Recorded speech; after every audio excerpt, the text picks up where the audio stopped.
Welcome back, and now for the news in detail. Afghan President Ashraf Ghani says the delegation for dialogue with the Taliban will be formed by the 10th of March. Addressing the National Assembly session in Kabul, Ghani said the negotiation team will defend the country's values under the government's umbrella. The Afghan president said there is a need for a transparent mechanism to release the Taliban prisoners. Ghani directed lawmakers to choose 2 members from the upper house and 5 from the lower house of the parliament. Ghani's remarks come after the Taliban said Kabul administration will be responsible if intra-Afghan talks are delayed beyond the set date. Group's spokesperson Sohail Shaheen said Taliban are willing to negotiate if the prisoners are released as per the Doha agreement with the US. Shaheen said the group's agenda is ready and its negotiation team will go ahead as agreed in the deal. Earlier, US President Donald Trump said the Taliban could possibly seize power after the United States withdraws from Afghanistan. Speaking at the White House, Trump said the US cannot stay in Afghanistan for the next 20 years. The president said the Afghan government will eventually have to protect the country itself. In India, police have attacked an Anti-Citizenship Act demonstration and beat people at Mumbai Bagh. 83 people have been killed in countrywide demonstrations against the controversial law in the last 3 months. Protesters said the police assaulted them late at night after they had fallen asleep. Meanwhile, former Indian Prime Minister Manmohan Singh said the situation in post-CAA India is very grim and morose. In an op-ed, Singh said the state institutions have abandoned their duty to protect the citizens.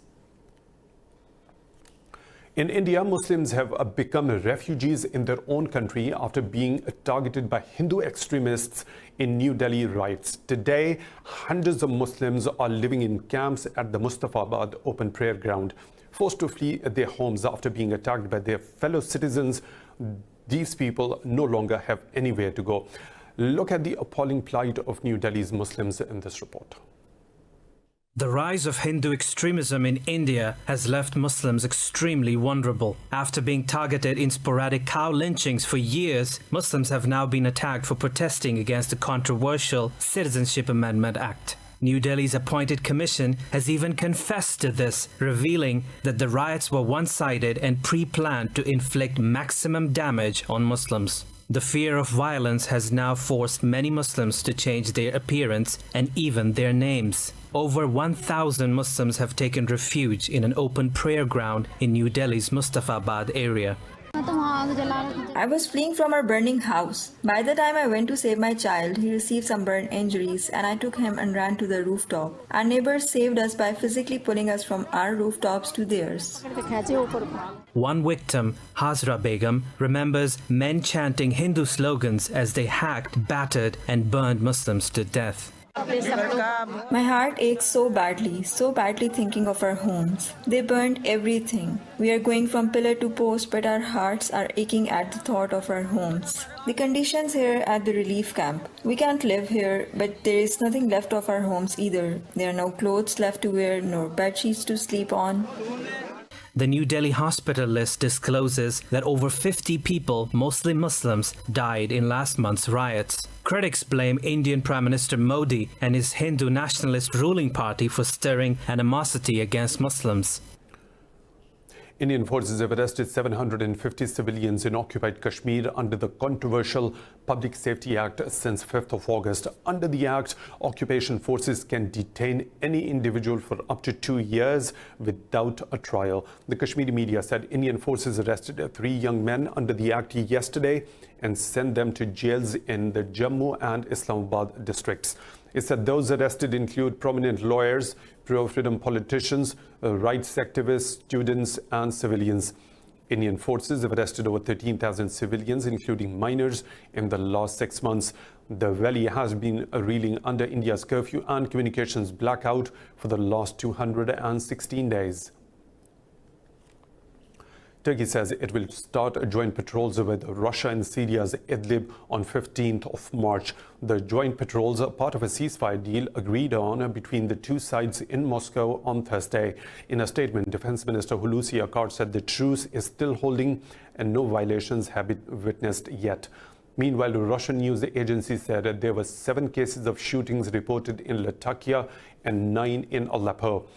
Nearly 1 million people have been displaced in a 3-month offensive by Syrian government forces.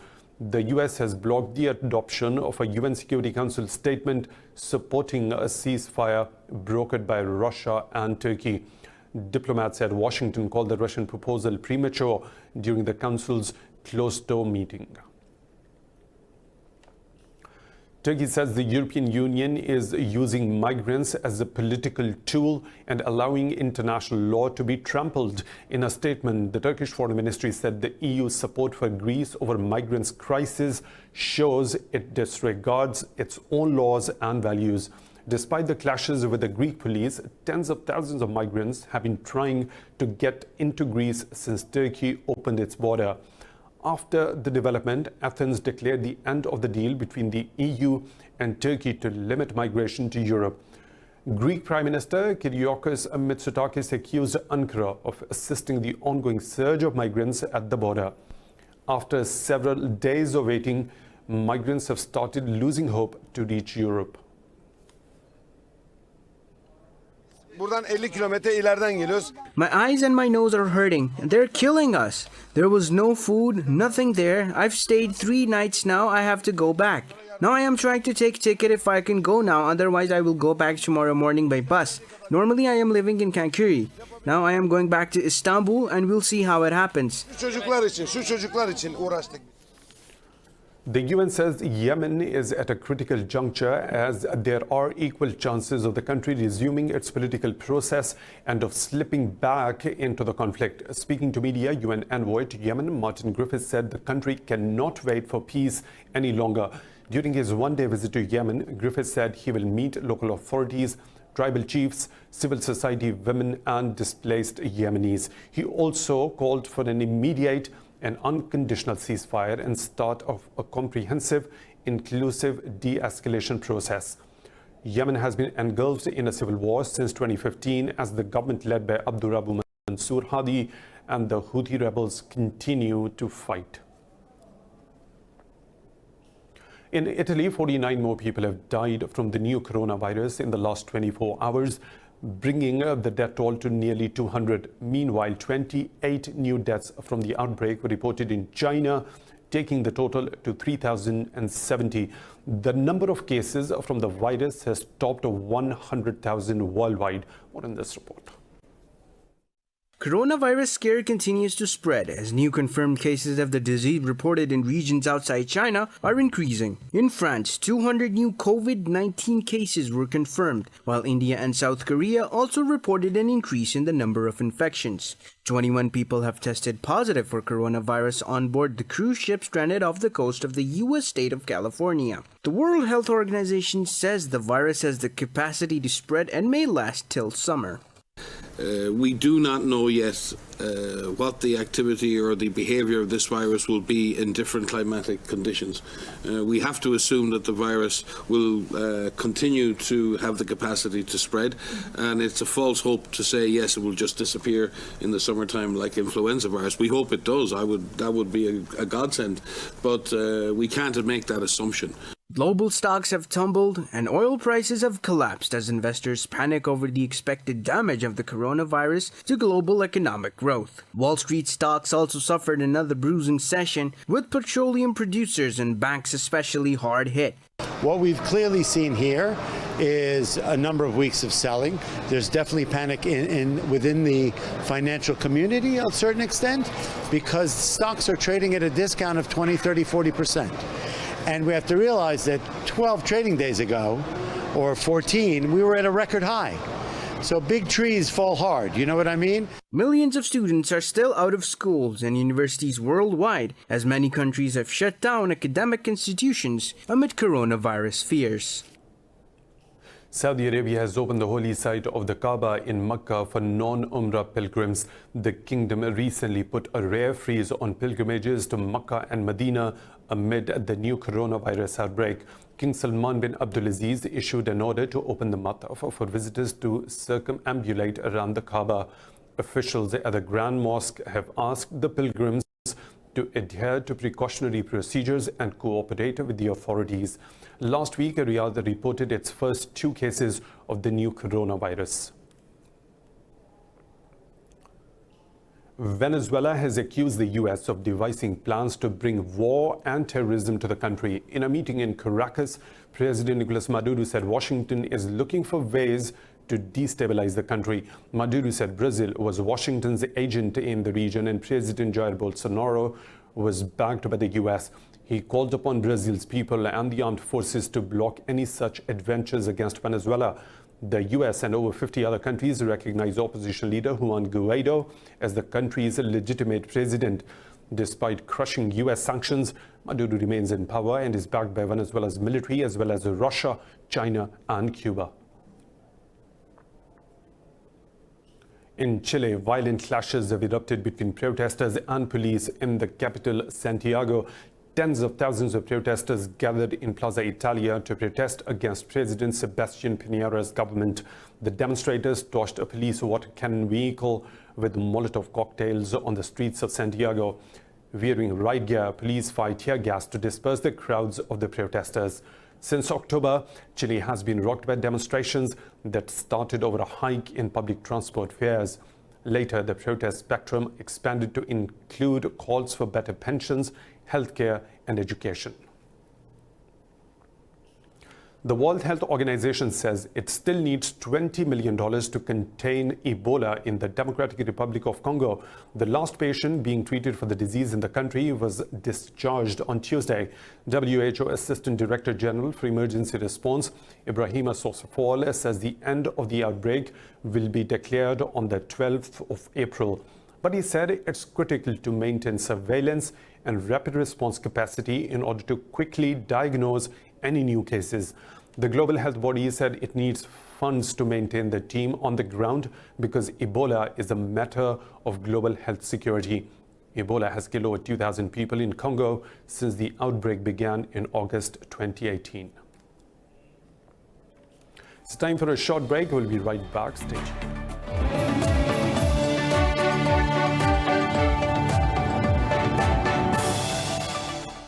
Welcome back. The US has created a special envoy for Africa's Sahel region to counter rising violence from groups linked to Al-Qaeda and ISIS. The State Department spokesman said the Sahel is one of the places in the continent where the situation is rapidly deteriorating. He said envoy Peter Pham started his new role earlier this week. Pham has been serving as the US Special Envoy for the Great Lakes region of Africa since November 2018. The US currently has around 6,000 military personnel in Africa. The State Department's latest counterterrorism report said attacks by the militant groups have been on the rise in the region. The UK says it will investigate the security of the country's 5G mobile network amid concerns about the role of Chinese company Huawei. The Parliamentary Defense Committee will lead the inquiry. The lawmakers said they will investigate the possibility of abuse before the technology is introduced in the British infrastructure. In a statement, Huawei said it will work with the committee to answer their questions. Prime Minister Boris Johnson handed Huawei a limited role in Britain's 5G mobile network in January, despite US concerns. UN Secretary General Antonio Guterres has asked the world to make headway in improving women's rights towards generation equality. Countries around the world will observe International Women's Day tomorrow, demanding basic human rights for women, which they are still deprived of. Guterres said gender inequality is the overwhelming injustice of this age and the biggest human rights challenge the world faces. He said men have used and abused power to control women and prevent them from achieving their potential for thousands of years. Guterres said young women are creating new, inclusive forms of leadership that unite people across borders and around common goals. The UN chief said without women's leadership and full participation, the world will never achieve the 2030 Agenda for Sustainable Development. American aerospace company SpaceX has nailed its 50th successful rocket landing at Cape Canaveral. The Falcon rocket returned after delivering station supplies for NASA's International Space Station. The Falcon took off with nearly 2,000 kilograms of equipment and returned a few minutes later, accompanied by sonic booms. It was the 20th station delivery by SpaceX since it began shipments in 2012. The aerospace giant has transported over 45,000 kilograms of goods to the orbiting outpost and returned nearly that much back to the Earth.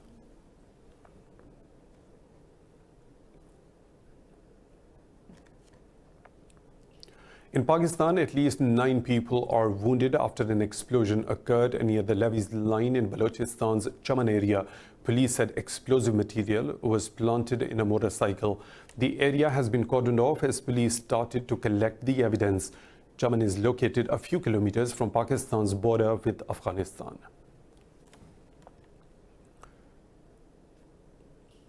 In Pakistan, torrential rainstorms have wreaked havoc in certain parts of the country, leaving 20 people dead and dozens more injured.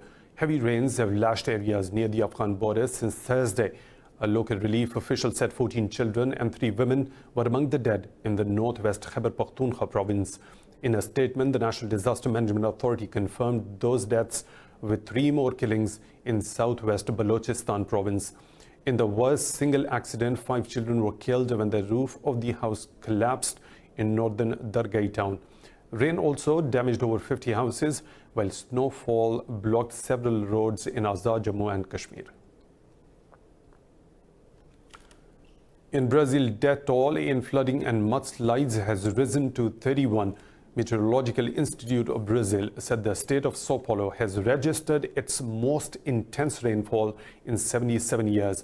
Authorities said the remains of 25 people have been discovered in the towns of Guarujá, Santos and São Vicente. Officials said the rescue workers are combing the towns for the 49 people who are still missing. They say most of the missing are residents of the hillside favela of Vila Biana, where homes fell apart under the force of mudslides and rain.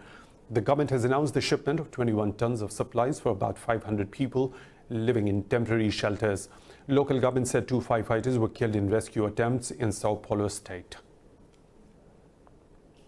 In the Netherlands, 4 fugitive suspects go on trial on Monday over the killing of nearly 300 passengers and crew aboard Malaysia Airlines Flight 17. The aircraft was shot down with a Russian-made missile over eastern Ukraine in July 2014. A Dutch-led joint investigation team found 3 Russians and a Ukrainian to have plotted the attack. Their arrest warrants were issued last year. The suspects held senior positions in the pro-Russian militias in eastern Ukraine in 2014. They are still at large, and the judges could rule that the trial be held in absentia. Following the incident, the European Union had imposed sanctions on Russia. Russia has consistently denied any involvement with the pro-Russian rebels in Ukraine, including providing them any financial or military support. Australians are enjoying the annual Balloon Spectacular event in the capital city of Canberra. Hundreds of people witnessed around 30 hot air balloons taking the shape on the lawn of Old Parliament House. This year, the almost 40-meter-high Tyrannosaurus Rex balloon was the star of the attraction. At dawn, the balloons will be launched daily from the forecourt of the house and will float over Canberra. The Balloon Spectacular will run every day until 15th of March. The event is complete with on-site entertainment, fun activities and food. The new coronavirus impact has hit every player in the entertainment industry around the globe. The outbreak has landed on the cusp of several major international film events. More in this report. As the coronavirus continues to spread across the world, the impact on the entertainment industry has started with the pushback of the Hollywood movie's release.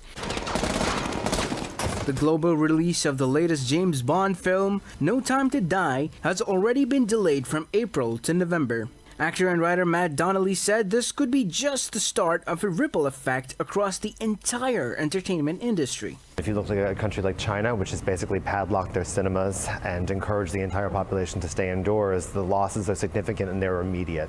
I think the latest estimates we have that by the start of summer, Hollywood will have lost a potential $5 billion at the box office. China, France, and Italy have banned people from gathering in crowds to contain the spread of the virus. If the US adopts a similar policy, it's not just the cinema goers who will lose out, but also actors and production units. The possibility for transmission is everywhere. So I think physical production is not only, sort of a hotbed of where this disease could spread, but it also places the company into a really difficult area of liability.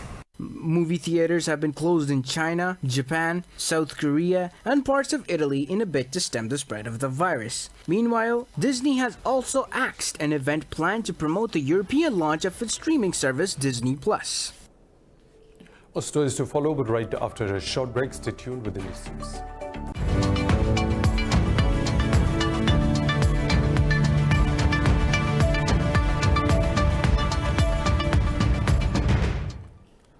Lows and the highs of the business world now. The International Trade Committee of the EU Parliament has extended a generalized system of preferences plus status for Pakistan.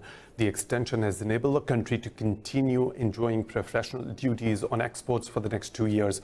The development is in recognition of Islamabad's progress in enacting new laws and developing new institutions for implementation of 27 core conventions of GSP+. The committee said the major reason for the extension is the implementation of National Action Plan for Human Rights. Last month, the INTA and GSP Working Party of the European Council discussed the report on Pakistan's third biennial assessment. Pakistan's Commerce Ministry has thanked the EU for providing the unilateral trade concession. Lebanon's presidency says the top leadership has opposed repaying the country's sovereign debt. This indicates the heavily indebted state is heading towards a default as it grapples with a major financial crisis. The announcement from the presidency followed a meeting attended by the president, prime minister, parliament speaker and other officials. A default on Lebanon's foreign currency debt will mark a new phase in the crisis that has hammered Beirut's economy since October. Lebanon has a $1.2 billion Eurobond due on 9th of March. This is part of a wider portfolio of over some $31 billion in dollar bonds that officials suggest the government would seek to restructure in negotiations with its creditors.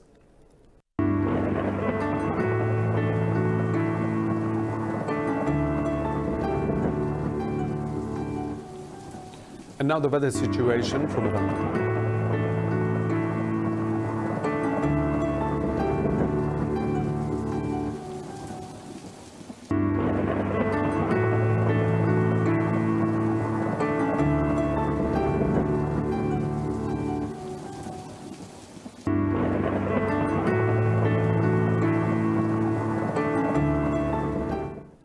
And that's all for now. For the latest updates, you can follow us on social media at Indus Special.